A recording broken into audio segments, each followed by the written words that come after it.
एक ऐसा मंच जहां दुनिया के फैसले लिए जाते हैं, पर भारत का वहां कोई स्थायी स्थान नहीं। क्या 140 करोड़ लोगों की आवाज इतनी कमजोर है? क्या अब भी हम सिर्फ दर्शक बने रहेंगे? दोस्तों, आज हम बात करेंगे यूनाइटेड नेशन सिक्योरिटी काउंसिल यानी यूएनएससी के उस वीटो सिस्टम की, जो दुनिया के सबसे ताकतवर देशों को एक विशेष अधिकार देता है, वीटो पावर। और इसी वीटो पावर को लेकर भारत ने एक बार फिर उठाई है आवाज, एक बुलंद आवाज, एक राष्ट्रवादी हुंकार। दूसरा विश्व युद्ध खत्म हुआ, यूनाइटेड नेशंस का जन्म हुआ। मकसद था विश्व में शांति बनाए रखना। लेकिन यूएनएससी का ढांचा बना सिर्फ 5 देशों के इर्द गिर्द, अमेरिका, रशिया, चाइना, फ्रांस और ब्रिटेन। इन 5 देशों को मिला वीटो पावर, यानी अगर ये कह दे ना, तो दुनिया का कोई भी प्रस्ताव तुरंत रद्द हो सकता है। चाहे बाकी 190 देश हाँ कहें, इन 5 में से एक भी ना कहे तो बात वहीं खत्म। अब सोचिए, दुनिया बदल गई है। भारत, जो दुनिया का सबसे बड़ा लोकतंत्र है, जो 5वीं सबसे बड़ी अर्थव्यवस्था है, जो G20 का अध्यक्ष बन चुका है, उसे आज भी स्थायी सदस्यता नहीं मिली। क्या ये न्याय है?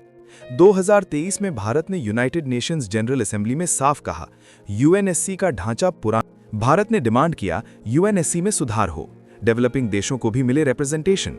लगभग 120 से ज्यादा देशों ने यूएनएससी रिफॉर्म के लिए समर्थन दिया है, जिसमें भारत की बिड शामिल है। लेकिन क्या हुआ?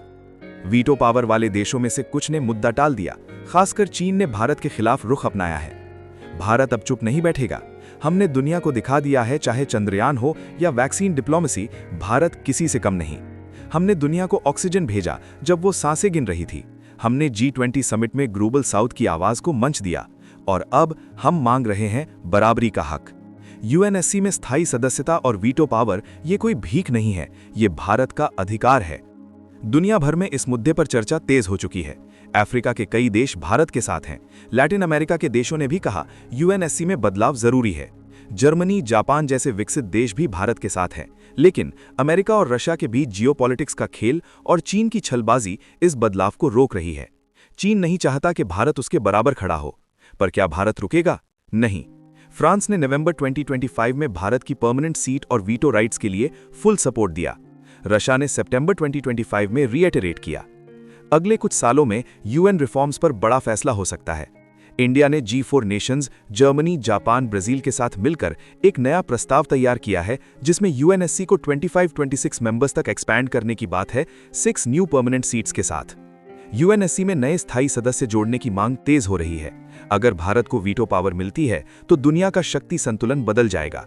एक नई विश्व व्यवस्था उभरेगी, जहां विकासशील देशों की भी सुनी जाएगी। दोस्तों, सवाल सीधा है, क्या 140 करोड़ भारतीयों की आवाज इतनी कमजोर है कि हमें आज भी दरकिनार किया जाए? क्या भारत, जिसका इतिहास, संस्कृति और विज्ञान पूरी दुनिया को राह दिखाता है, उसे आज भी इंतजार करना पड़ेगा? नहीं, अब समय आ गया है कि दुनिया भारत की ताकत को माने।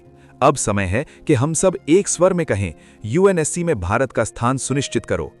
आपका क्या कहना है? कमेंट करके बताएं, क्या भारत को मिलनी चाहिए वीटो पावर?